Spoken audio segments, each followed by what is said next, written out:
Hello दोस्तों, welcome back to PW only IAS. दोस्तों, इस वीडियो में हम बात करने वाले हैं हमारे इस हफ्ते के पूरे प्रीलिम बूस्टर के जो इंपॉर्टेंट आर्टिकल्स रहे, जो आपने अच्छे से पढ़ाई की है, उनका रिवीजन करने से रिलेटेड जो एमसीक्यूज है ना, वो सारे हम कवर करेंगे इस वीडियो में। ठीक है। अभी की अगर बात करें तो ये आपका 9 सितंबर से मंडे से लेकर के 15 सितंबर मतलब आज संडे तक का पूरा इसमें हम कवरेज लेंगे। और आपको ये एक चेक करने का भी एक ऑप्शन मिल रहा है भाई। ठीक है, लगे हाथ ही आपने जो पढ़ाई की है उसका रिवीजन हो जाए, तो उससे आपको कितना रियलिटी चेक मिलेगा, कहां गड़बड़ है, क्या चीजें मिस हो रही है, क्या रिवीजन प्रॉपर हो रहा है कि नहीं हो रहा, वो सारी चीजें आप टैकल कर पाते हो। राइट। मैं देखता हूं कमेंट्स आते हैं, है ना, तो उनमें मुझे भी एनकरेजमेंट मिलता है कि हाँ, स्टूडेंट्स एस्पिरेंट्स हैं, वो रेगुलर बेसिस पे मुझे फॉलो कर रहे हैं, देख रहे हैं, खुद को भी इवेल्युएट कर रहे हैं और चीजों को इंप्रूव करने का एफर्ट भी कर रहे हैं, है ना, और कमेंट्स भी आते रहते हैं, तो वो चीजें बड़ी एनकरेजिंग होती है। ठीक है। अब देखो, आगे बढ़े उससे पहले आईडीएमपी सेल्फ स्टडी प्रोग्राम के बारे में मैं आपको बता दूं कि पीडब्ल्यू ऑन आईएएस की तरफ से जो लोग भी सेल्फ स्टडी पर रिलाई करते हैं ना, उनको एमसीक्यूज की और आंसर राइटिंग की प्रैक्टिस हम करवा रहे हैं। ठीक है। इसमें क्या है, लगभग 4,500 क्वेश्चन तो होंगे आपके जीएस के, 700 से ज्यादा क्वेश्चन होंगे आपके सी सेट के। ये तो हो गया एमसीक्यू का मामला। 450 से ज्यादा मेंस आंसर राइटिंग और 30 से ज्यादा ऐसे आंसर राइटिंग, आपका ऐसे के टॉपिक्स हैं उनकी प्रैक्टिस। तो एक कॉम्प्रिहेंसिव मैनर में पूरा प्रोग्राम तैयार किया हुआ है। फेज फर्स्ट है वो 20 अगस्त से 10 नवंबर ऑलरेडी चल रहा है, जिसमें ये सारी चीजें कवर कराई जा रही हैं। एमसीक्यूज हो, ठीक है, जीएस, सीसैट, इसके अलावा आपका क्या बोलते हैं, मेंस आंसर राइटिंग। फिर सेकंड फेज है वो आपका स्टार्ट हो जाएगा 11 नवंबर से 25 जनवरी तक चलेगा। थर्ड फेज है वो फरवरी से मार्च तक चलेगा। फोर्थ फेज है वो मार्च से मई तक चलेगा। मोर और लेस इन्हीं पे फोकस। अच्छा, एक चीज ध्यान दोगे, प्रोग्रेसिवली यहां पर आप क्या नोटिस कर रहे हो, इंटेंसिटी बढ़ रही है आपकी प्रिपरेशन में, जो एक पुश मिलना चाहिए वो इंटेंसिटी बढ़ रही है। और फिर पांचवा जो फेज है ना, वो आपका जब प्रीलिम्स हो जाएगा तो उस टाइम पर डिसाइड कर लिया जाएगा कि क्या क्या चीजें और इंक्लूड करनी है, क्या चीजें हमें अपडेट करनी है। वो बेसिकली मेंस ओरिएंटेड ही रह जाएगा, वो तो आपको समझ में आ ही गया। ठीक है। तो ये आप ज्वाइन कर सकते हैं सेल्फ स्टडी के हिसाब से, अगर आप प्रिपरेशन आगे करते हैं तो। अब देखो हमारा first question, consider the following statements regarding Central Bureau of investigation.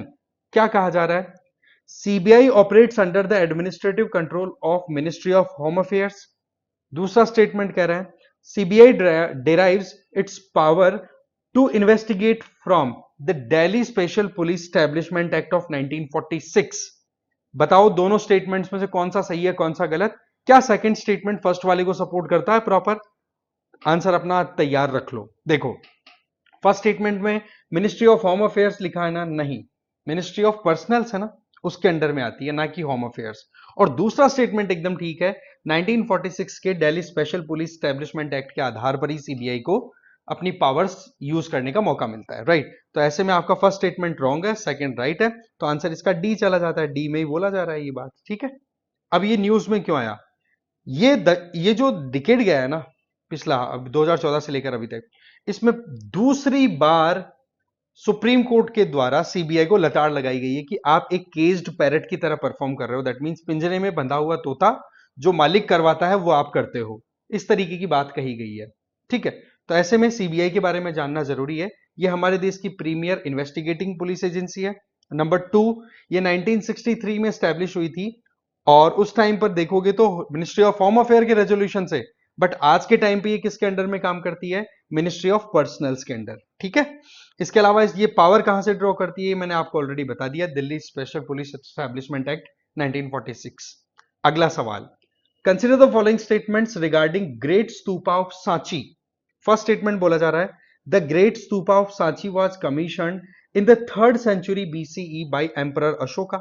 Second, it was discovered by British officer John Marshall in 1818.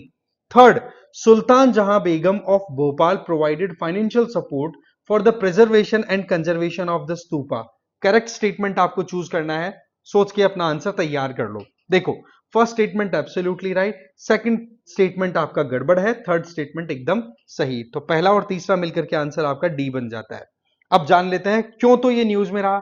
देखो, हमारे external affair minister S Jaishankar ji जब जर्मनी गए, है ना, तो उन्होंने बर्लिन में हम्बोल्ट फोरम म्यूजियम है, वहां पर जो ये सांची का स्तूप है ना, इसका ईस्टर्न गेट है ना, ईस्टर्न गेट, उसका एक वहां पर रेप्लिका लगाया हुआ है, एक मॉडल बनाया हुआ है, तो उसके सामने वो खड़े हुए इस वजह से न्यूज बन गई। तो इसलिए सांची का स्तूप आ गया अपने आप में इंपॉर्टेंट।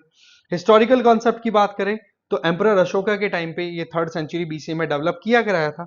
ठीक है, और इसमें आप देख सकते हो कि बुद्धा के जो रेलिक्स हैं, उनकी डेथ के बाद में जो भी रिमेन्स है उनका एक तरीके से यहां पर रखा हुआ है, कंटेन किया हुआ है। डिस्कवरी इसकी 1818 में जॉन मार्शल ने नहीं, हेनरी टेलर ने की थी, राइट। इसके अलावा और बाकी चीजें तो मोर और लेस सुल्तान जहां बेगम भोपाल की जो थी, उन्होंने इसको रिन्यू कराने की भी काम करवाए थे। ठीक है, ये बात हो ही गई। चलो क्वेश्चन नंबर 3 आपके सामने है। Consider the following statement, Andhra Pradesh, West Bengal, Assam, Bihar. How many of the above generally known as jute crop cultivation states. Pause करो, अपना आंसर रेडी कर लो। देखो ये चारों स्टेट्स है ना, मोर और लेस जूट कल्टीवेशन के अंदर फेमस है। अगर पीक की बात करें तो वेस्ट बंगाल, असम ये टॉप पे आएंगे। बाकी बिहार में भी और आंध्र प्रदेश में भी आपको जूट की खेती होती हुई मिल जाएगी। अब देखो इंडिया है ना, वर्ल्ड का लार्जेस्ट जूट प्रोड्यूसिंग स्टेट है। ठीक है, उसके बाद में बांग्लादेश और फिर चाइना आ जाता है। अगर एक्रिएज या ट्रेड की बात करें तब बांग्लादेश लीडिंग रोल प्ले करता है, मतलब ट्रेड एक्सपोर्ट एक्सपोर्ट करने में। इसके अलावा हम अगर देखें तो आप मोटी बात करें, जूट क्रॉप कल्टीवेशन जो है वो नेमली वेस्ट बंगाल, असम, बिहार में कन्फाइंड है 99%। बाकी आपको उड़ीसा, आंध्र प्रदेश, मेघालय, त्रिपुरा इनमें भी होती हुई दिख जाएगी। या आप देख सकते हो ईस्टर्न बेल्ट कितना ज्यादा कवर हो रखा है, नॉर्थ ईस्ट और थोड़ा सा ईस्टर्न पोर्शन, राइट। चलते हैं आगे। नेक्स्ट क्वेश्चन देखो, the lower Gangetic plain is characterised by a humid climate with a high temperature throughout the year. Which one of the following pairs of crop is most suitable for the region. ये एकदम basic का question, answer देना है आपको। क्या ये paddy and cotton के लिए बताई जा रही है बात कि ये सुटेबल इसके लिए है, या वीट जूट, या पैडी जूट, या वीट कॉटन। पॉज करो, अपना आंसर रेडी करो। देखो इसमें सबसे बढ़िया सुटेबिलिटी जो दिखाई जा रही है ना, वो पैडी और जूट के लिए है। चावल के लिए भी आपको पता है टेम्परेचर थ्रू आउट ईयर अच्छा मिल जाए तो कितनी फसल कर सकते हो। अगर सॉइल है वो लॉमी है और वाटर अवेलेबिलिटी अच्छी है तो गैंजेटिक प्लेन्स में कहां कमी है। सिमिलर मैनर में आप जूट भी बात कर सकते हैं।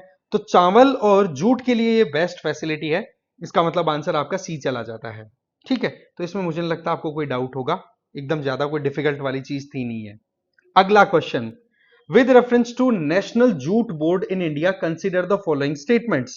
The National Jute Board is a statutory body. It is a regulatory body attached to Ministry of Agriculture and Farmers Welfare. Third, the National Jute Board's head office is situated in Bengaluru. Correct statement देना है। बताओ भाई क्या है इसका answer. देखो first statement तो एकदम परफेक्ट है, स्टैट्यूटरी बॉडी है, कानून के आधार पर बनाया हुआ है। पर ये मिनिस्ट्री ऑफ एग्रीकल्चर के अंडर नहीं, मिनिस्ट्री ऑफ टेक्सटाइल के अंडर आता है, तो ये गलत हो गया। और इसका क्या हेड ऑफिस बेंगलुरु में लोकेटेड है। एक बार इमेजिन करो, अभी हमने मैप देखा था या फिर मैंने बताया कि वेस्ट बंगाल, असम, बिहार ये लीडिंग स्टेट्स हैं, तो भाई उन्हीं स्टेट्स में कहीं पर होना चाहिए ना। और कर्नाटका का तो नाम कहीं आया नहीं, तो बेंगलुरु में कैसे हो सकता है इसका हेडक्वार्टर। इसका हेड ऑफिस कहां पर है, कोलकाता में। तो ऐसे में आपका ये दोनों स्टेटमेंट हो जाते हैं गड़बड़। Only one is the right answer, that is C. ठीक है, ये बात मैं आपको ऑलरेडी बता ही चुका हूं, मुझे नहीं लगता आपको इसमें कोई डाउट होगा। ठीक है ना, आगे चलते हैं अब। चलिए अब नेक्स्ट क्वेश्चन देख लेते हैं। Consider the following statements with respect to assistive technology. First statement क्या कह रहा है, it includes products and their related systems, mechanical और electronic, which aid any individual's functioning with respect to his cognition, hearing, mobility, vision, communication. Second statement क्या कह रहा है, it is used only by old people with long-term health issue such as diabetes and dementia. Third, common examples of assistive devices are hearing aids, wheelchair, therapeutic footwears, etc. Correct statement आपको choose करना है। Pause करो, अपना answer ready करो। देखो first statement तो एकदम general है, आपको कोई डाउट ही नहीं होना चाहिए, क्योंकि असिस्टिव टेक्नोलॉजी बेसिकली है क्या, कि किसी भी इंडिविजुअल को असिस्ट करे उसके फंक्शंस में, तो उसमें डाउट नहीं होना चाहिए। सेकंड स्टेटमेंट में क्या बोल रहा है, केवल बूढ़े लोगों को ही असिस्टिव टेक्नोलॉजी की जरूरत होती है, और वो भी तब जब वो लॉन्ग टर्म हेल्थ इश्यू का सामना कर रहे हैं। ऐसा हो सकता है क्या, ये तो किसी के साथ में प्रॉब्लम हो सकती है, कोई भी फिजिकली डिसेबल्ड इंडिविजुअल हो सकते हैं जिनको सपोर्ट की जरूरत हो। तो ऐसे में दूसरा स्टेटमेंट आपका गड़बड़ हो गया। तो दूसरा जैसे ही एलिमिनेट करोगे तो आपका आंसर सी इसका स्ट्रेट चला जाता है, कोई डाउट ही नहीं है इसमें। अभी क्यों न्यूज में रहा, आपको पता है ना किस तरीके से पैरा ओलंपिक्स में हमारे इंडिया ने कितना शानदार परफॉर्म किया है। शायद 25 के लगभग टोटल मेडल्स जीते हैं, है ना। तो ये रिमार्केबल अचीवमेंट क्यों हुआ? क्योंकि ये जो असिस्टिव टेक्नोलॉजी थी वो हमने प्रोवाइड की हमारे एथलीट्स को। इसके अलावा गवर्नमेंट की जो टारगेट ओलंपिक पोडियम स्कीम है उसका बेनिफिट मिला, जिसका परिणाम ये हुआ कि हम कहीं ना कहीं बहुत बढ़िया परफॉर्म कर गए। जो चीजें आपको बताई वो यहां पर हमारी कवर हो ही गई। अगला सवाल देखते हैं। Consider the following pairs. एक तरफ पोर्ट्स दिए हुए हैं, दूसरी तरफ उनकी फीचर या कैरेक्टरिस्टिक्स की बात हो रही है। Mundra port, largest container port in India. Galathea bay, major port for international transshipment in Lakshadweep. Vadhavan port, an all weather green field deep draft major port, Palghar district, Maharashtra. Kamarajar port, first major port in India registered as a company. बताओ भाई, correct statement आपको choose करना है। Pause करो, अपना answer ready करो। आपको बताया ना कितने पेयर्स एकदम सही से मैच कर रहे हैं। तो देखो, फर्स्ट स्टेटमेंट है ना वो गलत है। ये जेएनपीटी है ना, ये इसके लिए स्टेटमेंट एकदम सूटेबल है। वहीं पर गलाथिया बे जो है वो लक्षद्वीप में नहीं है, अंडमान एंड निकोबार में है। तो ये दोनों स्टेटमेंट तो हो गए गलत, बाकी दोनों स्टेटमेंट आपकी एकदम सही है। तो नंबर 2 आंसर इसका चला जाएगा। Only 2 pairs are correctly matched. ठीक है, तो बी आंसर हो गया। यही चीज यहां पर पूरी डिटेल में दी हुई है कि मुंद्रा पोर्ट जो है जिसको ऑपरेट करता है अडानी ग्रुप के द्वारा ऑपरेट होती है ये। इसके अलावा देखा जाए तो जेएनपीटी है वो पोर्ट कैपेबिलिटी के अकॉर्डिंग सबसे बड़ा हमारा पोर्ट है, कह सकते हैं कंटेनर एबिलिटी या कंटेनर क्वांटिटी के हिसाब से देखे तो। ठीक है, वहीं पर अगर देखा जाए तो गलाथिया बे वाला जो पोर्ट है वो अंडमान एंड निकोबार में है, जिसको अभी रिसेंटली गवर्नमेंट ने डिजाइन करवा करके काम करवाया है। बहुत सारे इश्यूज भी हाईलाइट हुए थे उसमें, है ना। तो ये सारी चीजें आपको ध्यान रख लेनी है। हमारे जो मेजर पोर्ट्स हैं उनके नाम देख लो भाई। कांडला है, मुंबई जेएनपीटी, ठीक है। इसके अलावा मार्मगांव, ओके, मंगलुरु, कोचीन, ये तो आ गए वेस्टर्न कोस्ट की तरफ। ईस्टर्न कोस्ट की तरफ कोलकाता, हल्दिया, पारादीप, वैजाग। इसके अलावा आपका आ जाता है यहाँ पर चेन्नई, तुतीकोरिन, ये भी आ जाते हैं, और बाकी छोटे और पोर्ट्स हैं आपके। ठीक है, तो ये ध्यान रख लेना है। अगला सवाल अब देख लेते हैं नेक्स्ट क्वेश्चन को।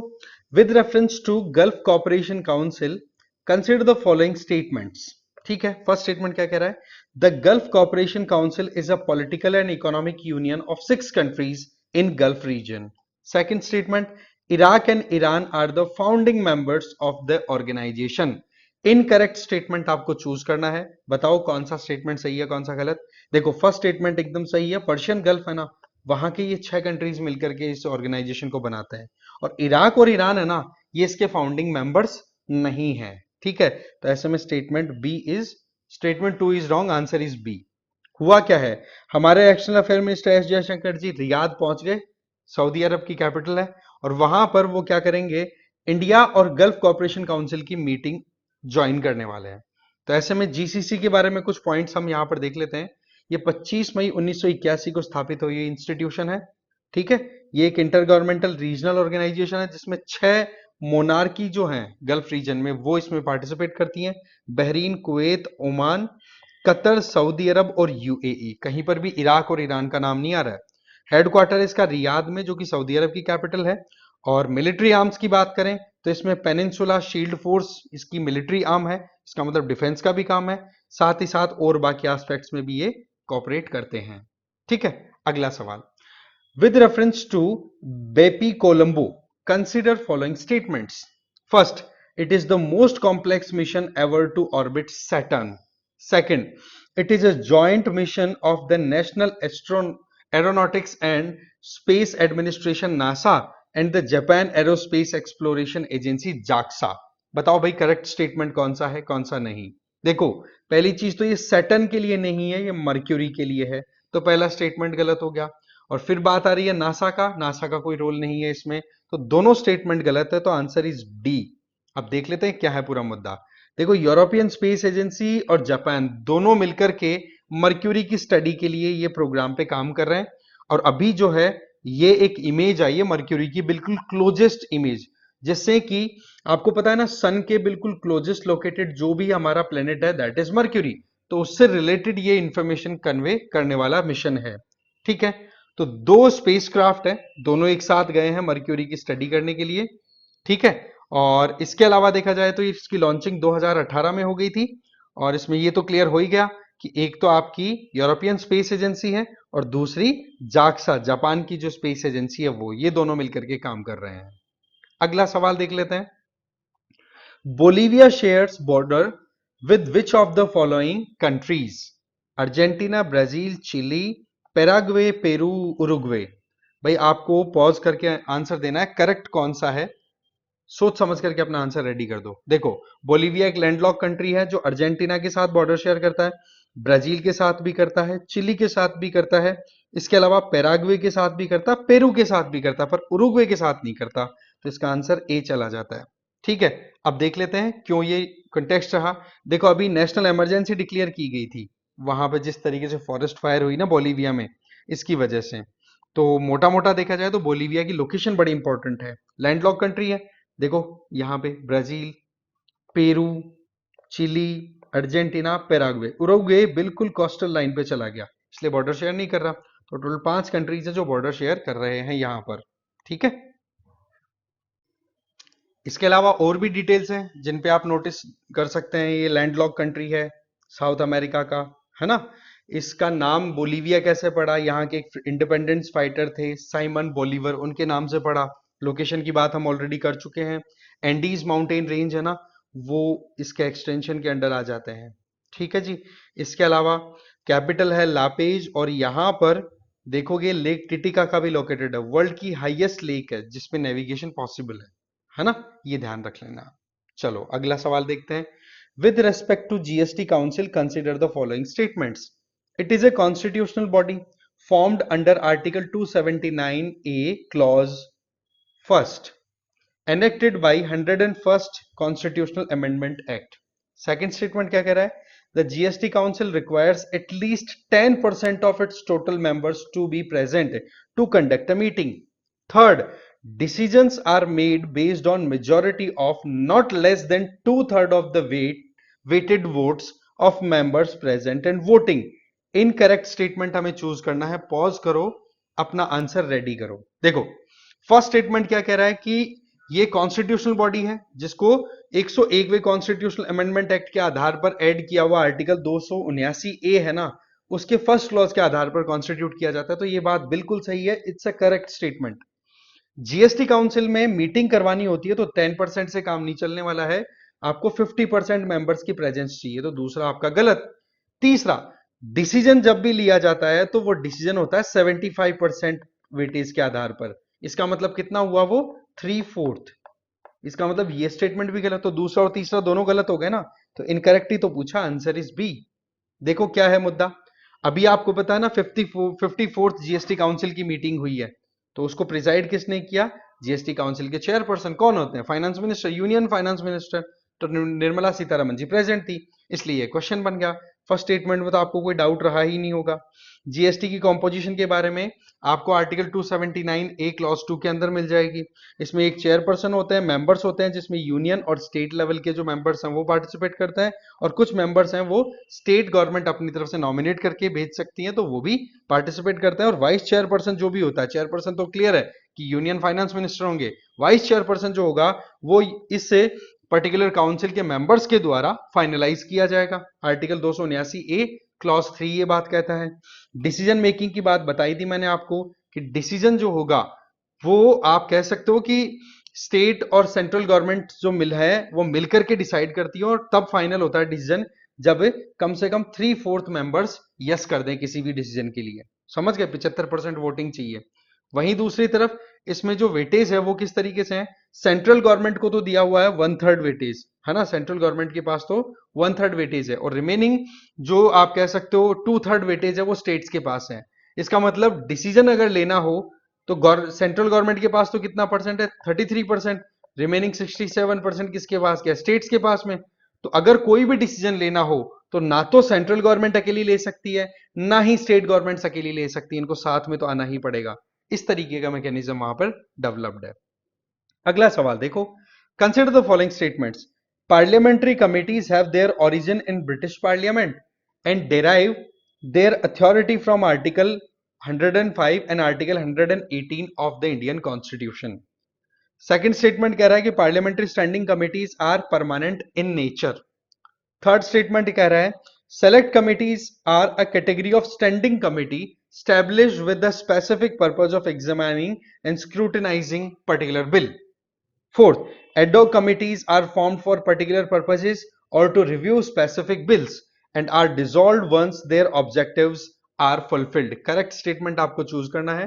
पॉज करो, अपना आंसर रेडी करो. देखो फर्स्ट स्टेटमेंट एकदम सही है.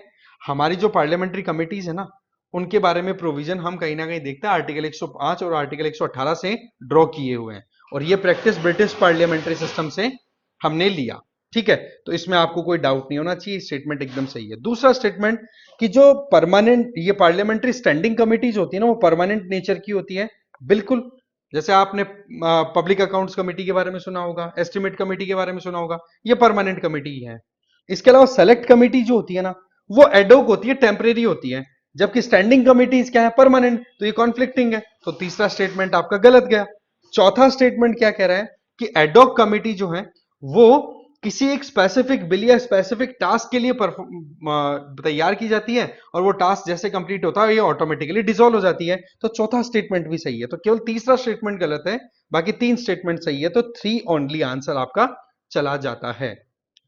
ठीक है, इसमें कोई डाउट आपको होना नहीं चाहिए. बताया जा रहा है कि स्टैंडिंग कमिटीज जो है पार्लियामेंट की वो 20 सितंबर तक फाइनल हो जाएंगी, और कौन सी कमेटी कैसे काम करती है मैंने आपको बता दिया. जैसे कि पब्लिक अकाउंट कमेटी है, estimate committee, committee on public undertaking, business advisory committee, rule committee, ये सारी स्टैंडिंग कमेटीज हैं जो कि परमानेंट होती है नेचर में.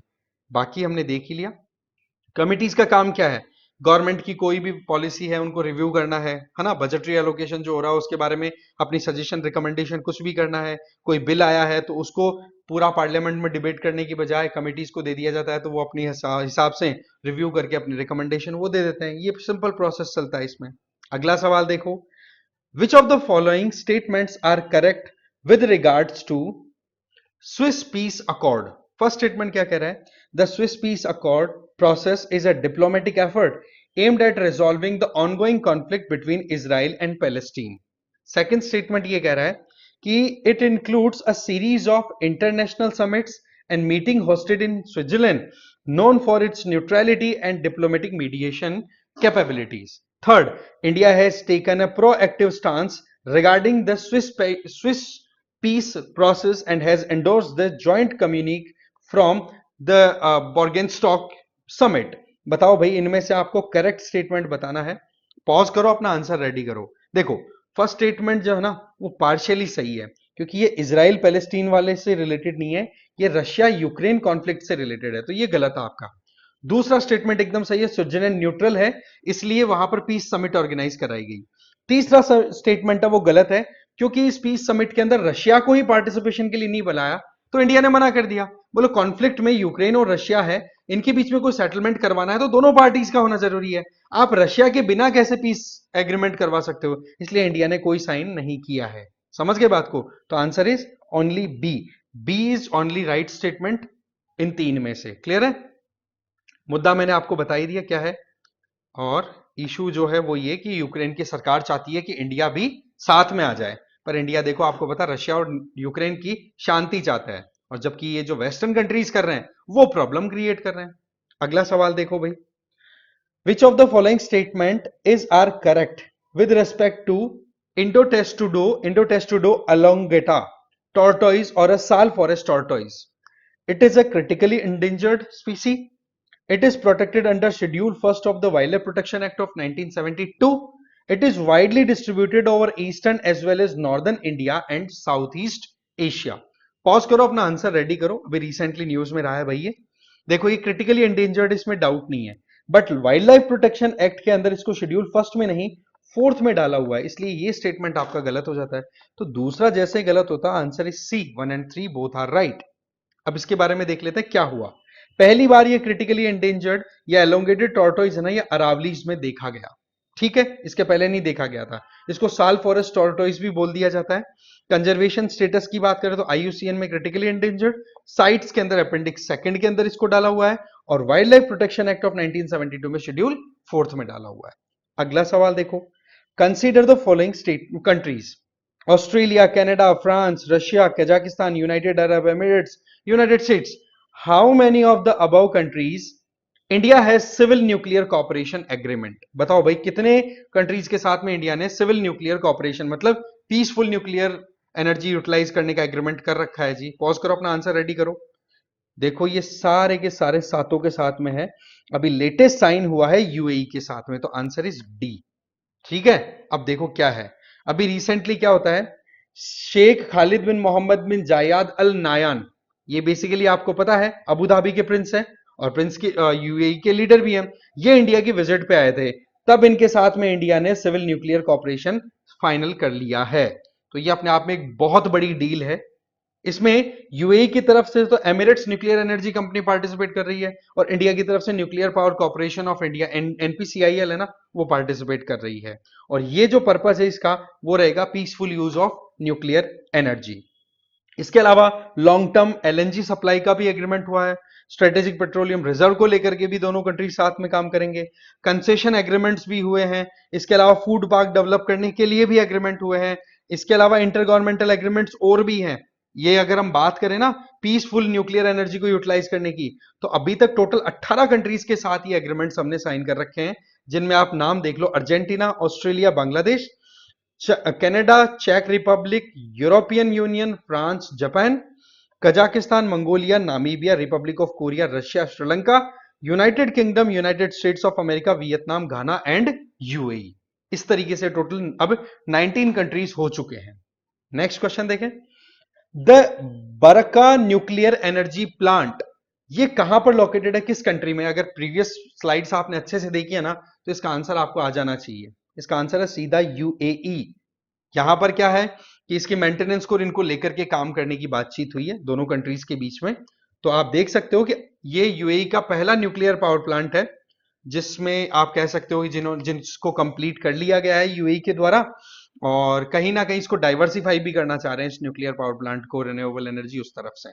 ठीक है, बरका एनर्जी की बात करें तो ये न्यूक्लियर पावर प्लांट अल दफरा वाले एरिया में लोकेटेड है और इसको ऑपरेट करती है वहां की कंपनी, न्यूक्लियर कंपनी है जिसका नाम है एमिरेट्स न्यूक्लियर एनर्जी कॉर्पोरेशन, ईएनईसी।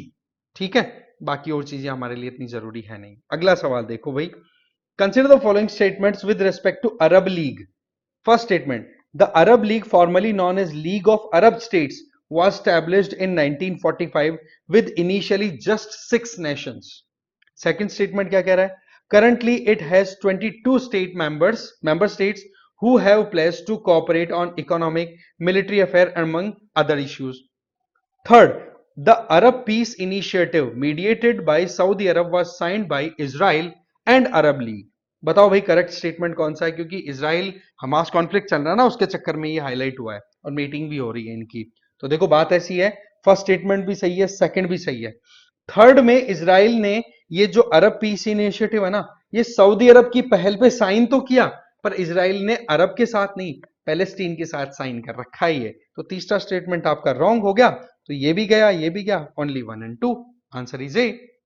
हुआ क्या है कि 13 साल में पहली बार अरब लीग को लीड किया जाएगा टर्की के द्वारा। समझ रहे हो? तो ये अपने आप में बड़ी इंटरेस्टिंग चीज है। अरब लीग में कौन कौन से कंट्रीज हैं आप देखो, सऊदी अरब है, यूएई, बहरीन, ये आ जाता है ना, कुवैत आ गया, इराक, सीरिया, ठीक है, लेबनान देख लो, पैलेस्टीन आ गया, Egypt, Libya, Sudan, Yemen, Oman, Somalia, Djibouti, Algeria, Tunisia, Morocco, Mauritania, ठीक है, ये आ जाते हैं इसमें। 1945 में स्थापित हुई इंस्टीट्यूशन है, इसमें टोटल अभी 22 कंट्रीज हैं। फाउंडिंग मेंबर्स की बात करो तो इजिप्ट, सीरिया, लेबनान, इराक और जॉर्डन, इसके अलावा सऊदी अरब, यमन। अदर मेंबर्स की बात हम ऑलरेडी मैप पे देख चुके हैं। ठीक है, इसके अलावा ऑब्जेक्टिव भी जनरल है, कुछ वो नहीं है, स्टेटमेंट्स में जो थे वही।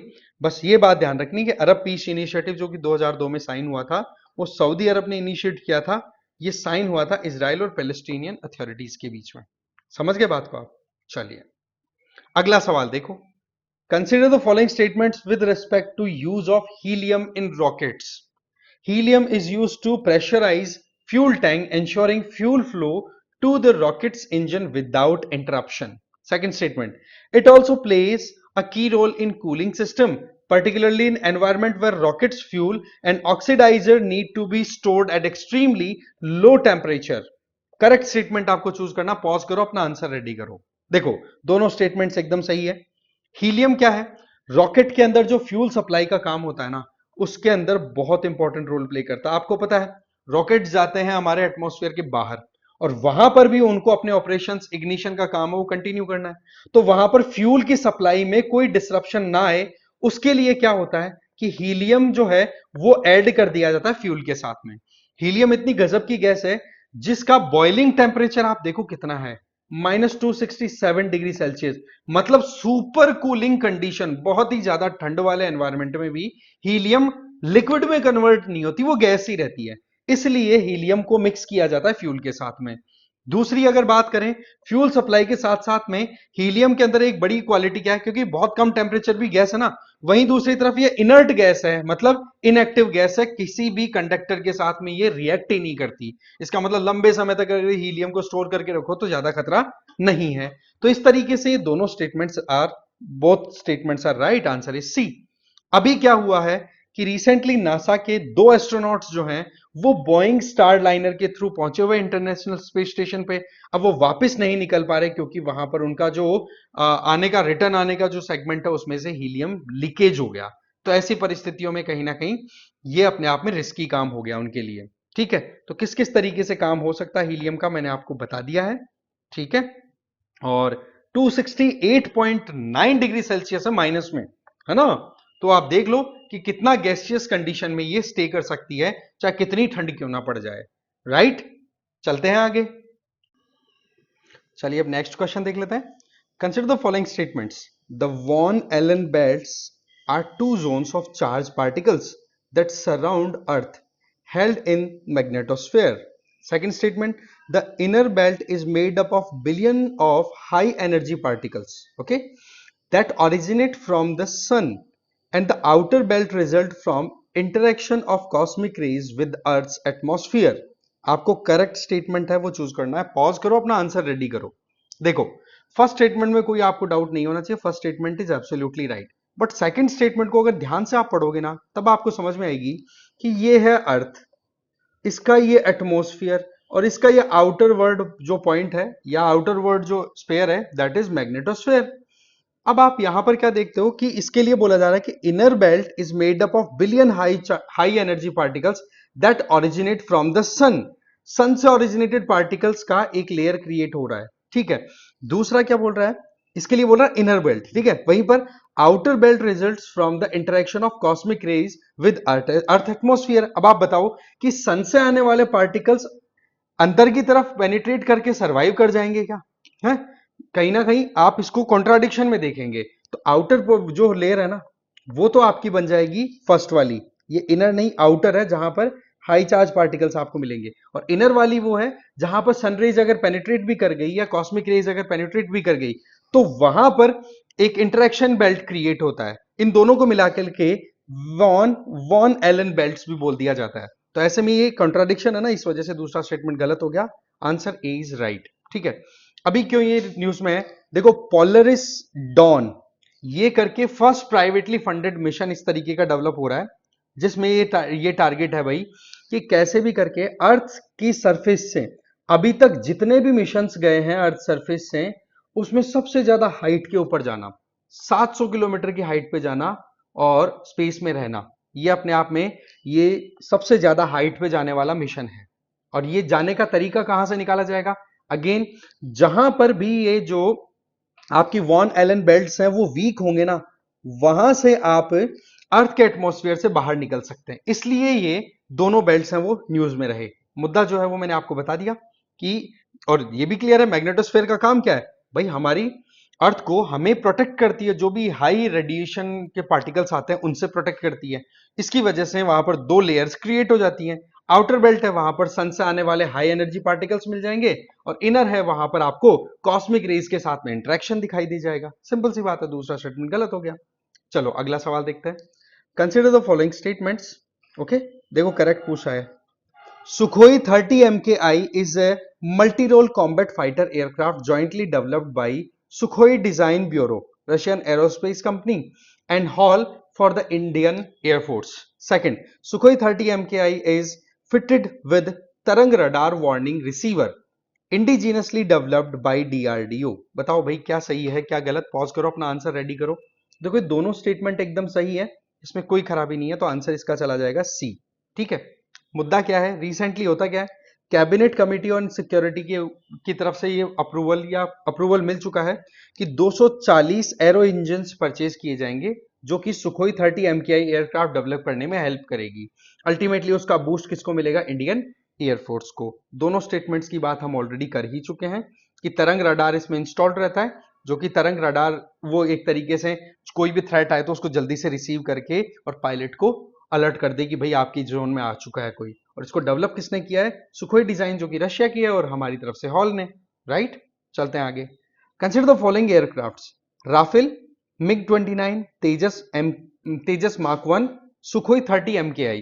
बताओ भाई इनमें से कितने एयरक्राफ्ट ऐसे हैं जो कि 5th जनरेशन फाइटर एयरक्राफ्ट के तौर पे कंसिडर होते हैं।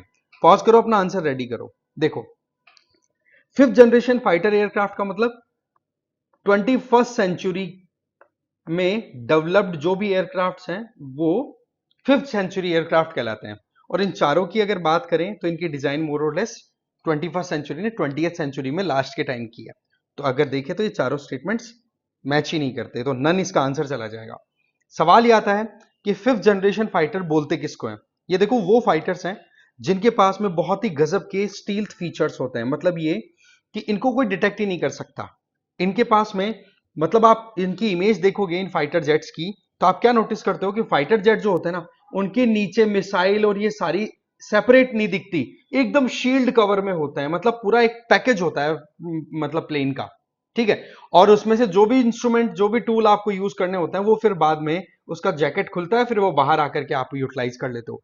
तो ये एक अपने आप में बड़ी एडवांसमेंट की अप्रोच होगी, और उसके अलावा बाकी जो फैक्टर्स हैं वो भी एडवांस होते ही हैं। ठीक है, तो इसमें एक इंटरनल वेपन बे होता है जैसे मैंने बताया, और इंटरनली फ्यूल टैंक होता है जो कि बहुत बड़ी साइज का होता है जिसमें रिफ्यूलिंग की बार बार जरूरत ना पड़े।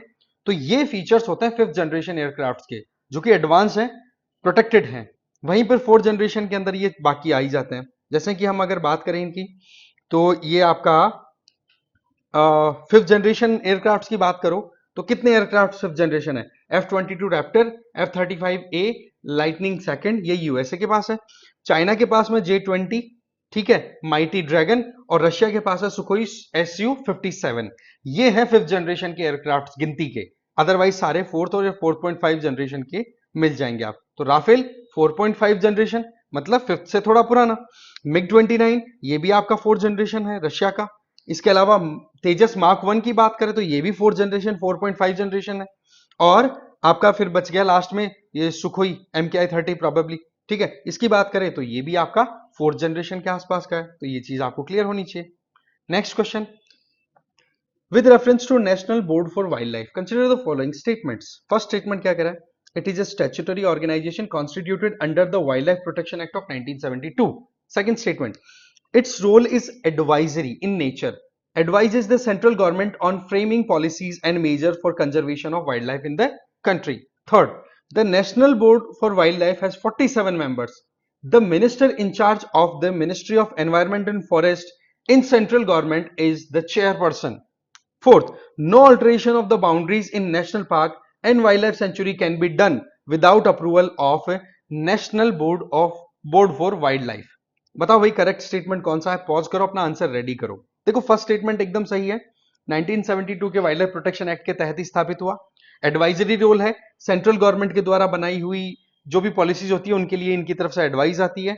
तीसरा स्टेटमेंट है, ये आधा सही है यहां तक, इसके चेयरपर्सन है ना पीएम होते हैं, ना कि जो एनवायरमेंट मिनिस्टर हैं वो। तो ये तीसरा स्टेटमेंट आपका गलत है। चौथा एकदम सही है कि नेशनल पार्क और वाइल्ड लाइफ सेंचुरी की अगर बॉर्डर चेंज करनी है तो आपको वाइल्ड लाइफ, ये जो national board of wild life है ना, इससे पहले अप्रूवल लेना पड़ेगा। तो तीन स्टेटमेंट 1 2 4 आर राइट, तो आंसर है आपका बी चला जाता है। ठीक है, यही चीजें यहां पर बताइए। अभी न्यूज क्यों आई है, हुआ ये कि गोवा में जो मोलम नेशनल पार्क है ना, ये देखो यहां पर है Mollem national park, basically Goa और कर्नाटका बॉर्डर पे लोकेटेड है, राइट। और यहीं पर आप एक वाइल्ड लाइफ सेंचुरी का नाम भी देख सकते हो, भगवान महावीर वाइल्ड लाइफ सेंचुरी, उसी का पार्ट है ये मोलम नेशनल पार्क। तो यहां पर एक ट्रांसमिशन लाइन गुजारनी थी, तो उसका अप्रूवल नहीं हो रहा था, अल्टीमेटली उसको अप्रूव कर दिया गया है। रीजन बीइंग कि ये भाई बहुत ज्यादा हाई टेंशन लाइन रहेगी, तो वहां पर बायोडाइवर्सिटी को खतरा हो सकता है, उड़ने वाले पक्षियों को भी खतरा हो सकता है, और कभी डैमेज हो गई वो लाइन नीचे गिर गई तो पूरे जंगल में कुछ भी प्रॉब्लम हो सकती है। तो ये सारा इशू जो था वो हाईलाइटेड था। तो एक तो हमें याद रख लेना है, गोवा में है मोलम नेशनल पार्क, ठीक है। चलिए, इसके अलावा जो मुद्दा था, हमने क्वेश्चन था वो सॉल्व कर ही लिया। ये जो national board for wild life है, इसके चेयरपर्सन कौन होते हैं भाई? Prime minister. वाइस चेयरपर्सन कौन होते हैं? वाइस चेयरपर्सन होते हैं आपके एनवायरमेंट मिनिस्टर सेंट्रल गवर्नमेंट की, है ना। इसके अलावा मेंबर्स हैं, वो भी आपको देखने को मिलेंगे, जैसे additional director general of forest है, वो इसके मेंबर के तौर पे दिखेंगे, ठीक है। इसके अलावा वाइल्ड लाइफ प्रिजर्वेशन के लिए भी जो डायरेक्टर हैं वो भी मेंबर के तौर पे दिखेंगे। 3 पार्लियामेंट्री मेंबर होते हैं, 5 एनजीओज हैं, 10 एमिनेंट कंजर्वेशनिस्ट जो कि एनवायरमेंटल प्रोटेक्शन में एक्टिवली काम कर रहे हैं, गवर्नमेंट के सेक्रेटरीज हैं, चीफ ऑफ आर्मी स्टाफ भी होते हैं, क्योंकि सिक्योरिटी का मामला भी देखने को मिलता है, क्योंकि इंटरनेशनल बॉर्डर के आसपास में भी इस तरीके के एनवायरमेंटल कंजर्वेशन के अप्रोच को हमें रखना पड़ता है। इसके अलावा फॉरेस्ट और टूरिज्म से रिलेटेड डायरेक्टर जनरल है वो भी इसके पार्ट होते हैं, राइट। चलो अगला सवाल देखते हैं। Consider the following information. एक तरफ वाइल्ड लाइफ सेंचुरी है, दूसरी लोकेशन है। देखो, वाइल्ड एश एस सेंचुरी लद्दाख में है क्या? सोन घड़ियाल सेंचुरी मध्य प्रदेश में है क्या? मोलम नेशनल पार्क तमिलनाडु में है क्या? बताओ भाई, करेक्टली मैच्ड है। इसमें आपको कौन कितने पेयर्स हैं वो प्रॉपरली मैच होते हुए दिखाई दे रहे हैं? देखो, वाइल्ड लाइफ एस सेंचुरी की बात करो तो ये तो कच्छ में है भाई, गुजरात में है, लद्दाख का कोई मतलब ही नहीं है। मोलम नेशनल पार्क हमने अभी देखा है, ठीक है, गोवा में है, तो ये भी गलत है। बच गया क्या? मध्य प्रदेश में क्या सोन घड़ियाल सेंचुरी है? बिल्कुल है, ठीक है। क्रोकोडाइल कंजर्वेशन से रिलेटेड ये सेंचुरी है मध्य प्रदेश की, सोन घड़ियाल सेंचुरी। तो केवल एक ही पेयर आपका प्रॉपर्ली मैच है, अदरवाइज अनमैच्ड है, ठीक है। ये चला गया इसका आंसर। वो मुद्दा जो है अगेन वही रिपीट हो रहा है, ठीक है। ये वाइल्ड एस सेंचुरी है, लिटिल रन कच्छ गुजरात में लोकेटेड है। यहाँ पर आपको मड फ्लैट्स देखने को मिल जाएंगे, दलदली एरिया बहुत ज्यादा, और यहाँ पर रेनफॉल भी कम होता है, क्योंकि राजस्थान का जो हमारी जो ग्रेट मरुस्थली है ना, ठीक है, थार डेजर्ट, उसी का एक्सटेंशन है ये। और यहाँ पर रेनफॉल भी कम होता है, इस वजह से मोटा मोटा यहाँ पर जेरोफाइट्स देखने को मिलेंगे, मतलब कम पानी में सर्वाइव करने वाली वेजिटेशन, राइट। इसके अलावा सोन घड़ियाल की बात हम ऑलरेडी कर चुके हैं। 1981 में प्रोजेक्ट घड़ियाल के अंदर इसको इंक्लूड कर लिया गया था, स्टैब्लिश कर लिया गया था। और मोलम नेशनल पार्क की हमने बात करी ली, ये भगवान महावीर वाइल्ड लाइफ सेंचुरी का पार्ट है, इसका एरिया लगभग 107 स्क्वायर किलोमीटर है, राइट। और यहाँ पर मोलम नेशनल पार्क गोवा में चला गया, और यहाँ पर कदम्ब डायनेस्टी से रिलेटेड कई टेम्पल्स भी देखने को मिले जाते हैं। यहाँ पर आपको जो सर्प होते हैं ना, उनकी भी कई आपको स्पीसीज मिल जाएंगी, king cobra, hump nosed pit viper, Indian rock python, ठीक है, मालाबार पिट वाइपर, ये बहुत जहरीले सांप है ना। चलिए next, with reference to antimicrobial resistance, consider the following statements. AMR is a condition in which a pathogen acquires the ability to survive and cause infection even in the presence of antimicrobial drug. Second, excessive use of antimicrobial drug can lead to creation of resistance or extremely resistant superbug. Third, infection caused by these pathogen will not respond to commonly prescribed antibiotics. Fourth, genetic predisposition of some people is a major reason for antibiotic resistance. Correct statement आपसे पूछे हैं, pause करो, answer तैयार कर दो। देखो, जो fourth statement है ना, उस पर आपको अगर आपके कान खड़े हो गए, आप अलर्ट हो गए ना, तब ठीक है। इसमें क्या बोल दिया? Major reason. अरे भाई, जेनेटिक्स का तो कोई रोल ही नहीं है इसमें, इसमें तो एंटीबायोटिक्स को प्रॉपरली ना लेने से प्रॉब्लम होती है ना। तो ये चीज ये है, ये आपका फोर्थ स्टेटमेंट गलत हो गया। ये जैसे एलिमिनेट करोगे तो बाकी 3 तो सही है, आंसर इज ए। अब मुद्दा है क्यों ये न्यूज में रहा।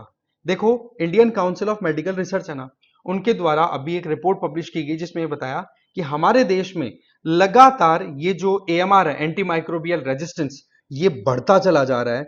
और इसका कारण जो होता है ना मेन, वो होता है, देखो, कि बिना सोचे समझे आप एंटीबायोटिक्स कंज्यूम करते हो, बिना सोचे समझे डॉक्टर की बताई हुई दवाइयों को, एंटीबायोटिक्स को कंप्लीट नहीं करते हो, बिना सोचे समझे आपने एक तरीके से हैवी डोज लेने की आदत डाल ली। ये कई कारण होते हैं, और एक कारण बड़ा इंटरेस्टिंग है कि आप जो फूड कंज्यूम कर रहे हो, उस फूड को ग्रो करने में अगर एंटीबायोटिक्स का यूज हुआ है, तो वो फूड चेन के थ्रू आपकी बॉडी में एंटर हो जाएगा, तो वो भी ये एएमआर से भी भारी एक्सडीआर जैसी सिचुएशन क्रिएट कर देता है, कि जहां पर आप दवाइयों का असर पाओगे ही नहीं, बीमारी चलती रहेगी। और इसके पीछे कारण क्या है कि हल्का फुल्का आपने ट्रीटमेंट लिया या ट्रीटमेंट में गड़बड़ी कर दी, तो प्रॉब्लम ये होती है कि वो जो बैक्टीरिया ना, वो ट्रेनिंग ले लेता है उससे कि कैसे फाइट किया जाए। अब ऐसे में आप हल्की फुल्की कोई अगर नॉर्मल डोज लेने की कोशिश करोगे आपके ऊपर असर ही नहीं करेगा और फिर आपको हैवी कॉम्बिनेशन मेडिकेशन देना पड़ता है।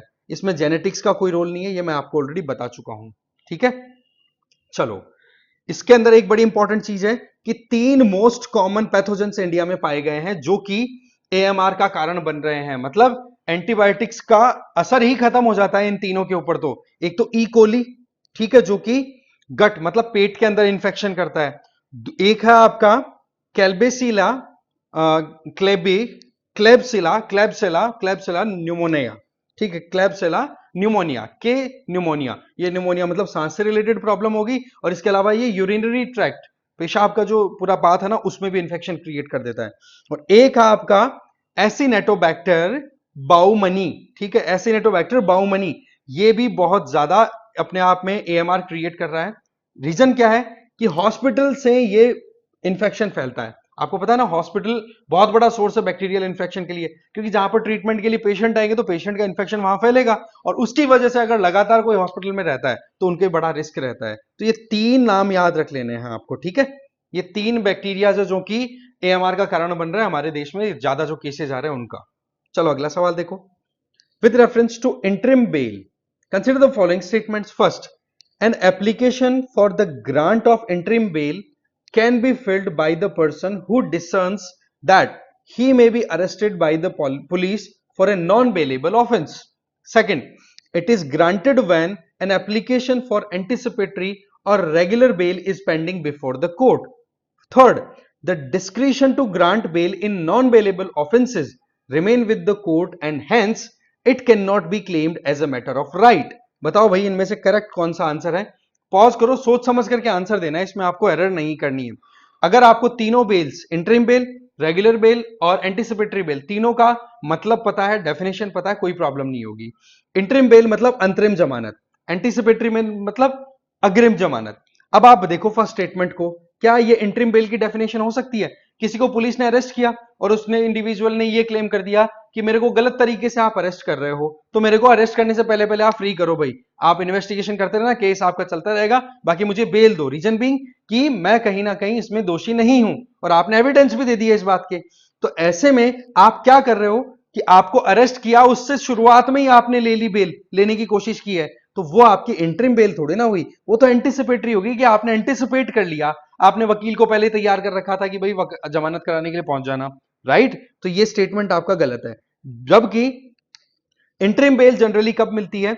जब कोई एंटीसिपेटरी और रेगुलर बेल नॉर्मली चल रही है, बेल मतलब सुनवाई अभी शुरू ही नहीं हुई इसकी कोर्ट के सामने, बट अरेस्ट कर लिया गया, तो वहां पर इंटरिम बेल की रिक्वायरमेंट आप कर सकते हैं। तो ये दूसरा स्टेटमेंट सही है। और तीसरा स्टेटमेंट बिल्कुल सही है कि नॉन बेलेबल ऑफेंस, जिसमें जमानत ही नहीं है, ऐसा कोई ऑफेंस है, वहां पर अगर किसी को बेल चाहिए तो बेल का डिसीजन उस कोर्ट के ऊपर होगा जिसके सामने सुनवाई चल रही है। और ये एक इंडिविजुअल जिसको अरेस्ट किया गया उसका अधिकार नहीं बनेगा, समझ गए? क्योंकि नॉन बेलेबल है, पहली चीज तो आप बेल मांग ही नहीं सकते। अब बेल देनी है कि नहीं देनी फिर भी वो कोर्ट डिसाइड कर सकता है, केस टू केस। ठीक है, तो तीसरा स्टेटमेंट भी आपका सही है, सेकंड और थर्ड, 20 का आंसर स्टेट चला गया।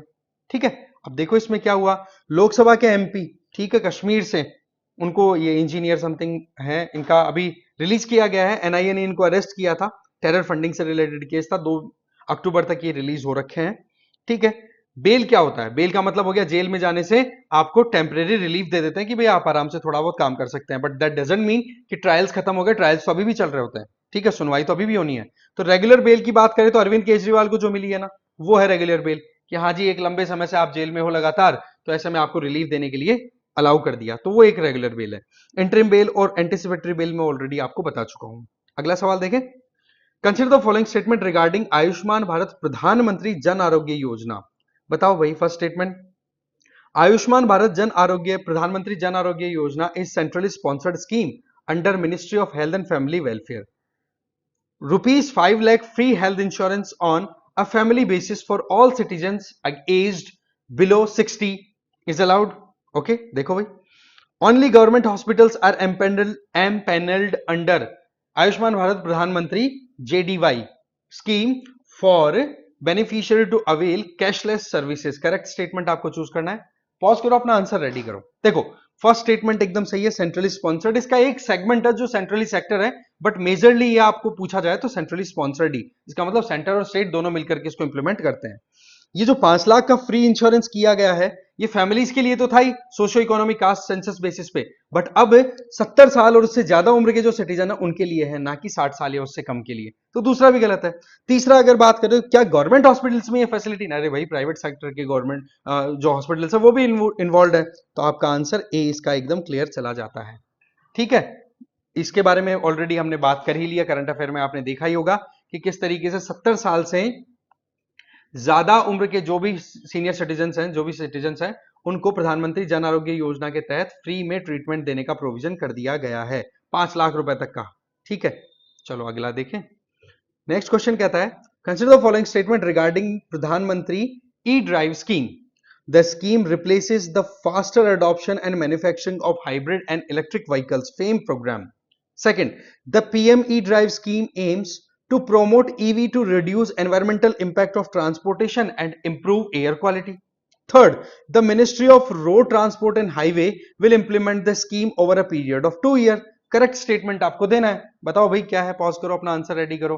देखो फेम स्कीम को इसने रिप्लेस किया, ये बात सही है।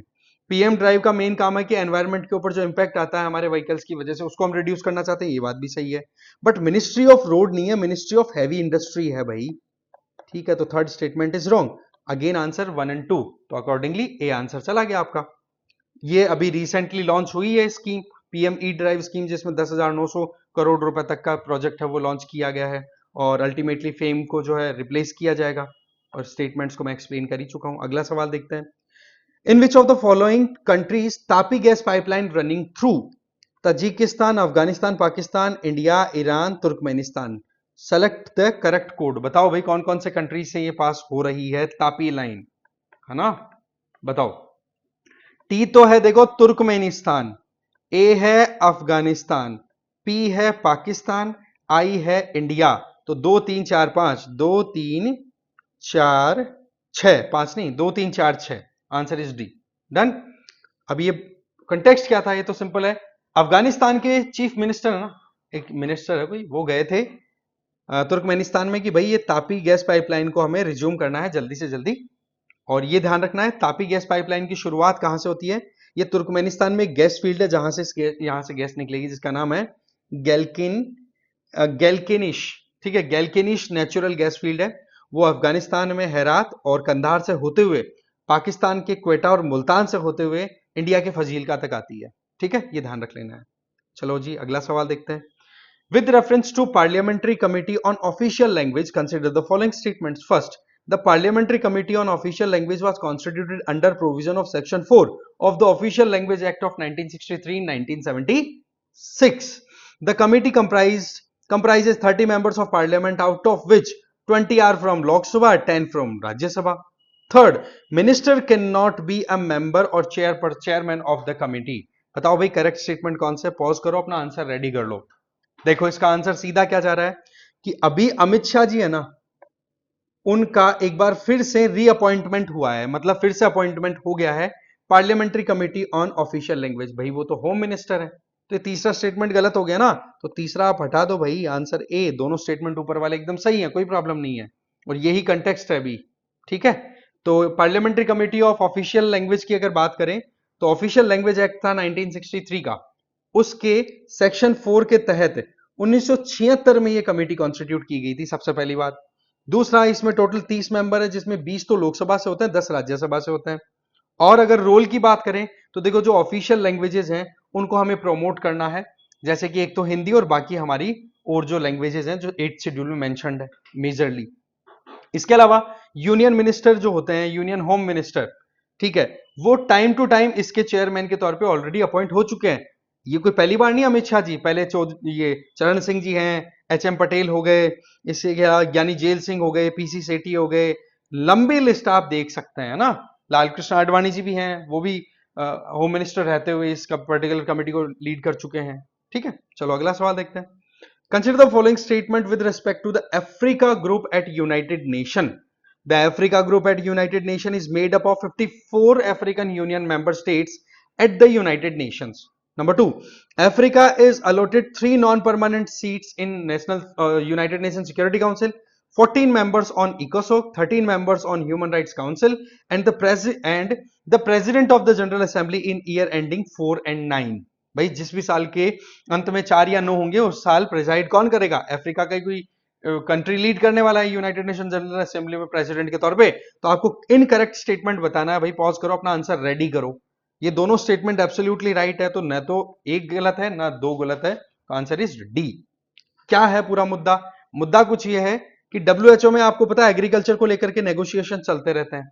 तो अफ्रीकन ग्रुप ने अपनी तरफ से एक और बात रखी है कि देखो जी, हमारे देशों के अंदर फूड सिक्योरिटी का बहुत बड़ा मामला है, तो ऐसे में डब्ल्यूटीओ में इस प्रॉब्लम को सॉल्व करने के लिए, परमानेंट सॉल्यूशन के लिए परमानेंट प्लेटफॉर्म डेवलप करने की जरूरत है और परमानेंटली सेपरेटली काम किया जाए। एग्रीकल्चर के साथ इंटीग्रेट करके जोड़ने की जरूरत नहीं, क्योंकि हमारे यहां पर भुखमरी की बहुत बड़ी प्रॉब्लम है। ये बात कही है अफ्रीकन ग्रुप ने, इसलिए ये अफ्रीकन ग्रुप जो अपने आप में हाईलाइट हो गया, जो हम देख चुके हैं इसके बारे में।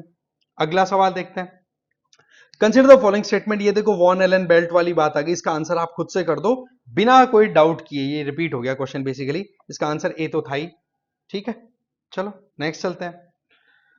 Consider the following statements. बताओ भाई, द अनुसंधान national research foundation will act as an apex body to provide high level strategic direction of scientific research in the country as per recommendation of national education policy. Number 2, it has been established with Anusandhan National Research Foundation 2023 Act.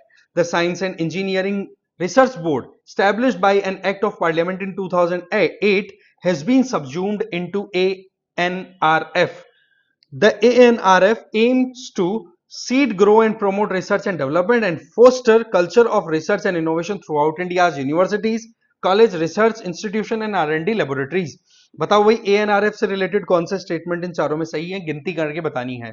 देखो, ये चारों statements है ना एकदम सही है, इसमें कोई प्रॉब्लम नहीं है। कारण क्या है कि इसमें जो गवर्निंग बॉडी है ना, ठीक है, इसकी दो बॉडीज है मेजर, एक तो गवर्निंग एक एग्जीक्यूटिव। तो गवर्निंग बॉडी को लीड कर रहे हैं प्राइम मिनिस्टर। तो प्राइम मिनिस्टर ने अनुसंधान नेशनल रिसर्च फाउंडेशन की अभी रिसेंटली फर्स्ट मीटिंग को हेड किया है, फर्स्ट मीटिंग अभी हुई थी, तो इस वजह से ये न्यूज में आ गया और इसी वजह से ये हमारे लिए इंपॉर्टेंट है। चारों स्टेटमेंट एकदम सही है भाई, कोई डाउट ही नहीं होना चाहिए आपको, मोटी मोटी बातें वही हैं। ठीक है, आगे चलते हैं आप। अगला सवाल आपके सामने है, अ charter called the restatement of values of judicial life adopted by Supreme Court in 1997 was primarily intended for which of the following purposes? बताओ भाई, पॉज करके अपना आंसर रेडी करो। फर्स्ट स्टेटमेंट क्या कह रहा है? To establish a code of judicial ethics for promoting fairness and impartiality in judiciary. Second, to guide जजेस in their interaction with media and public institution. Third, to set guidelines for the financial management and personal conduct of judges. Fourth, to regulate the conduct of judges in their private and professional lives, ensuring integrity. बताओ भाई क्या answer है? देखो, इसका सीधा answer है ए, कि भाई अभी रिसेंटली होता क्या है कि प्राइम मिनिस्टर नरेंद्र मोदी जी गणेश पूजा के लिए आप देखते हो कि chief justice of India DY Chandrachud ji के घर पे गए। तो उस टाइम पर आप देखते हो कि किस तरीके से लीगल जो पूरा एक कम्युनिटी है वो सवाल उठाने लग गए कि भाई ये तो एग्जीक्यूटिव और जुडिशरी के बीच में जो पावर सेपरेशन होना चाहिए उसका वायलेशन है, जबकि वो सिंपल दो इंडिविजुअल्स के बीच का इंटरेक्शन है।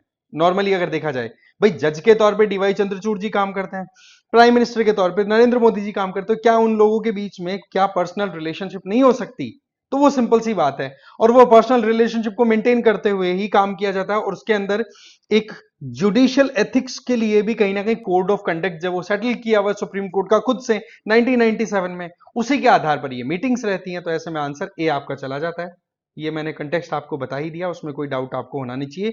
ये 16 पॉइंट डॉक्यूमेंट है जो कि जुडिशियल वैल्यूज के बारे में मेंटेन करके चलता है कि हाँ भाई जजेस को कैसे अपना बिहेवियर रखना होता है। ठीक है, अगला सवाल देखो, Which of the following statement are correct regarding अनुसंधान नेशनल रिसर्च फाउंडेशन? देखो भाई, ये थोड़ा सा डिफरेंट स्टेटमेंट्स हैं, ध्यान से। ANRF is a statutory body under the Department of Science and Technology, Ministry of Science and Technology, established by Act of Parliament of India in 2009. दूसरा, the Science and Engineering Research Board, established by an Act of Parliament in 2008, has been subsumed in ANRF. Third, governing board of ANRF is headed by union minister of science and technology. भाई correct statement आपको select करना है, pause करो, अपना answer ready करो। देखो first statement गलत है, ये 2023 में स्थापित होया हुआ है। दूसरा एकदम सही है, एससीआरबी जो स्थापित हुआ था 2008 में, उसको अब एएनआरएफ के अंडर सबज्यूम कर दिया है। तीसरा गवर्निंग बोर्ड को यहां पर पीएम लीड करते हैं, ना कि union minister of science and technology, तो ये स्टेटमेंट भी गलत हो गया। हमसे करेक्ट पूछा है तो ओनली 2 ए इसका आंसर चला जाता है। ठीक है, तो अभी क्या हुआ था उसका कंटेक्स्ट हम ऑलरेडी देख चुके हैं कि इसकी फर्स्ट मीटिंग हुई थी और बोर्ड की भी कंपोजिशन हम ऑलरेडी देख चुके हैं, तो कोई डाउट होना नहीं चाहिए। अगला सवाल, with reference to Commission for Scientific and Technical Terminology CSTT, consider the following statements. It works under the aegis of Ministry of Science and Technology. Number 2, it was established under Article 344 of the Constitution of India. Number 3, it publishes quarterly journals like Vigyan Garima Sindhu and Gyan Garima Sindhu. Correct statement हमें choose करना है, pause करो, अपना answer ready करो। देखो इसमें ministry of science and technology नहीं है, एजुकेशन मिनिस्ट्री आती है, राइट? तो ये तो गलत हो गया। दूसरा, स्टैब्लिश किया गया था आर्टिकल 344 के आधार पर, बिल्कुल सही है। और तीसरा क्या बोल रहा है कि 2 जर्नल्स, क्वार्टर जर्नल्स पब्लिश होते हैं, ज्ञान गरिमा और विज्ञान गरिमा, तो ये बात बिल्कुल सही है। तो ऐसे में 2 और 3 ये भी बी आंसर चला जाएगा आपका। ठीक है, कॉन्टेक्स्ट क्या है? रिसेंटली क्या होता है, commission of science and technology terminology के द्वारा एक यूनिक वेबसाइट लॉन्च की गई है, जिसमें क्या है कि जो भी टेक्निकल टर्म्स हो उनको हमारी जो 22 ऑफिशियल इंडियन लैंग्वेजेस है ना, उनमें वहां पर आप एक्सेस कर सकते हो। इसका मतलब ट्रांसलेशन बड़ा आसान हो जाएगा टेक्निकल टर्म्स का, वो पॉइंट है। बाकी मैंने आपको बताई दिया, एजुकेशन मिनिस्ट्री के अंडर आता है, उसमें कोई इशू आपको होना ही नहीं चाहिए। ठीक है, और इसको स्थापित आर्टिकल 344 के तहत किया गया था, जिसमें हिंदी और दूसरी जो हमारी लैंग्वेजेस हैं, मोस्टली अगर मोटी बात करें तो आपकी जो इंडियन कॉन्स्टिट्यूशन में मेंशन्ड 8 शेड्यूल की लैंग्वेजेस है उनको प्रमोट करना मेन टारगेट है, राइट? चलते हैं आगे। विच of the following statement is are correct regarding nano DAP? First, in 2003, Indian Farmers Fertilizer Cooperative launched its nano DAP. Second, it contains 18% nitrogen and 46% phosphorus by volume. Third, unlike conventional DAP, which come in granular form, IFFCO's nano DAP is in liquid form. भाई सीधी बात है, ये सारी बातें होगी। अब आपको यहां पर पूछा क्या है, इनकरेक्ट स्टेटमेंट ढूंढना है। तो देखो भाई, क्या फर्स्ट स्टेटमेंट आपका करेक्ट है या इनकरेक्ट है? ये बात बिल्कुल सही है, करेक्ट है, कोई प्रॉब्लम नहीं है। दूसरा स्टेटमेंट अगर देखें तो अनलाइक कन्वेंशनल डीएपी जो कि ग्रैन्युलर फॉर्म में मिलती है, दानेदार में, वहीं पर इफको के द्वारा जो नैनो डीएपी तैयार किया वो लिक्विड फॉर्म है। ये तो ये बात भी सही, दोनों स्टेटमेंट एकदम सही है। पूछा है हमसे इनकरेक्ट, सेकंड स्टेटमेंट है ना, ये आपका इनकरेक्ट बन जाता है। ठीक है, इसमें नाइट्रोजन और फॉस्फोरस की कंपोजिशन में डिफरेंस है, वो देखेंगे क्या, तो आंसर इज ए, इसका स्ट्रेट आंसर चला जाता है। तो अभी क्या है, गवर्नमेंट नैनो डीएपी को प्रमोट करने पे लगी हुई है क्योंकि बहुत एफिशिएंट है। इसकी अगर बात करें तो मार्च 2023 में इफको के द्वारा इसको लॉन्च किया गया था। मेन टारगेट ये है कि डीएपी फर्टिलाइजर जो हम यूज करते हैं नॉर्मली कन्वेंशनली, जो फेंक फेंक करके दानेदार, तो उसमें वेस्टेज बहुत होता है, तो उसमें एफिशिएंसी को अचीव करने के लिए ये लिक्विड नैनो डीएपी है ना, वो डेवलप किया एग्जैक्टली वैसे जैसे नैनो यूरिया डेवलप की हुई है। इसमें नाइट्रोजन और फास्फोरस दो मेन कॉन्स्टिट्यूएंट है। नाइट्रोजन की क्वांटिटी आपको टोटल जितना सब्सटेंस है उसमें 8% और फास्फोरस की 16% मिलेगी, जबकि कन्वेंशनल डीएपी होता है उसमें आप देखते हो डीएपी का जो कंसंट्रेशन है फास्फोरस 46 और नाइट्रोजन 18% होता है। ठीक है, ये चीज हमारी हो गई क्लियर। चलो अगला सवाल देखते हैं। Consider the following statements. देखो, the weightage of food in consumer price index is lower than that of the wholesale price index. Second statement, the wholesale price index does not capture changes in price of service which CPI does. Third, the Reserve Bank of India has now adopted WPI as its key measure of inflation and to decide a changing the key policy rates. Correct statement choose करना, pause कर लो, अपने हिसाब से अपनी गणित लगा करके answer निकाल लो इसका। देखो फर्स्ट स्टेटमेंट में क्या बोला जा रहा है कि फूड आइटम का वेटेज डब्ल्यूपीआई में ज्यादा होता है। अरे नहीं भाई, फूड आइटम तो कंज्यूमर के साथ सीधा डील होने वाली चीज है, अगर कॉमन सेंस भी लगाए तो ये तो सीपीआई में ज्यादा वेटेज रखते हैं, ना कि डब्ल्यूपीआई में। ठीक है, दूसरा, डब्ल्यूपीआई सर्विसेज को इंक्लूड नहीं करता, ये बात बिल्कुल सही है, सीपीआई के अंदर सर्विसेज इंक्लूड होती है, तो दूसरा स्टेटमेंट आपका राइट है। तीसरा क्या बोला जा रहा है कि रिजर्व बैंक ऑफ इंडिया ने अभी रिसेंटली अगर देखें तो इन्फ्लेशन को मेजर करने के लिए डब्ल्यूपीआई पे अपनी रिलायंस की है। नहीं भाई, सीपीआई की तरफ स्विच कर गया आरबीआई, तो तीसरा स्टेटमेंट भी गलत है। तो आंसर आपका केवल दूसरा स्टेटमेंट है ना, वो ही सही जा रहा है, दैट इज बी। हुआ क्या है, हुआ यह है कि आरबीआई के द्वारा अभी जो डेटा रिलीज किया गया उसमें यह है कि आरबीआई को जो टारगेट दिया हुआ है ना गवर्नमेंट का कि हाँ जी आपको इन्फ्लेशन को 4 ± 2% की रेंज में रखना है, तो उस रेंज के अंदर पिछले जुलाई और अगस्त महीने में कहीं ना कहीं मेंटेन रह पाई है इन्फ्लेशन।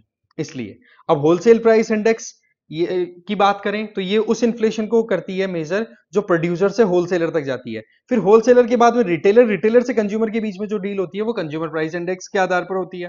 तो यहां पर सर्विसेज भी इंक्लूड है और फूड आइटम्स का भी अच्छा खासा वेटेज है, जबकि होलसेल प्राइस इंडेक्स में फूड आइटम्स का इतना वेटेज आपको देखने को नहीं मिलेगा। ये ध्यान रख लेना अपने को, राइट। मोटी मोटी जो चीजें हैं आई होप आपको क्लियर हो गई होगी। ये भी हमें ध्यान रख लेना है कि रिजर्व बैंक ऑफ इंडिया ने सीपीआई को एक स्टैंडर्ड के तौर पे कब यूज किया, 2014 से स्टार्ट कर दिया। अगला सवाल देखें, विच of the following group of the countries share border with Israel. बड़ी मैपिंग से रिलेटेड है और मेडिटेरेनियन सी के आसपास मिडिल ईस्ट का जो मैप है वो तो बहुत ज्यादा इंपॉर्टेंट हो जाता है। ये Lebanon, Syria, Jordan, Egypt, Egypt, Turkey, Jordan, Cyprus, Lebanon, Syria, Turkey, Jordan, Turkey, Syria, Iraq, Yemen. अब बताओ इनमें से कौन सा सही कॉम्बिनेशन है। देखो इसका सीधा आंसर ए चला जाता है, इसमें Lebanon, Syria, Jordan and Egypt है वो इसके साथ बॉर्डर शेयर करते हैं। यहां पर आप देखो लेबनान छोटा सा कंट्री है यहाँ पे कोस्टल एरिया में मेडिटेरेनियन सी में, सीरिया, जॉर्डन और ये इजिप्ट का सनाई पेनिनसुला ये इसके साथ अपनी बॉर्डर शेयर करते हैं, जो हम ऑलरेडी देख चुके हैं। आ जाइए next question, consider the following statements. Al Naja is a joint military exercise between India and Yemen.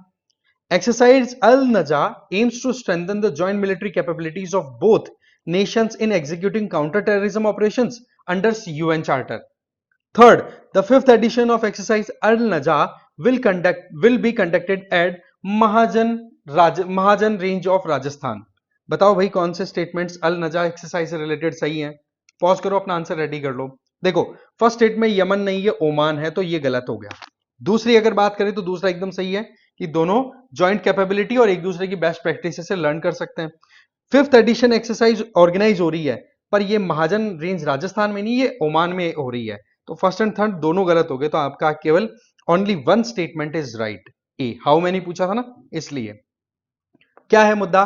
देखो इंडियन आर्मी का जो कंटिजेंट है वो फिफ्थ एडिशन ऑफ एक्सरसाइज अल नजा को ज्वाइन करने के लिए 13 से 26 सितंबर 2024 के डेट के बीच में रबकूत ट्रेनिंग एरिया जो कि ओमान के सलाला एरिया में लोकेटेड है वहां पर पहुंच चुके हैं।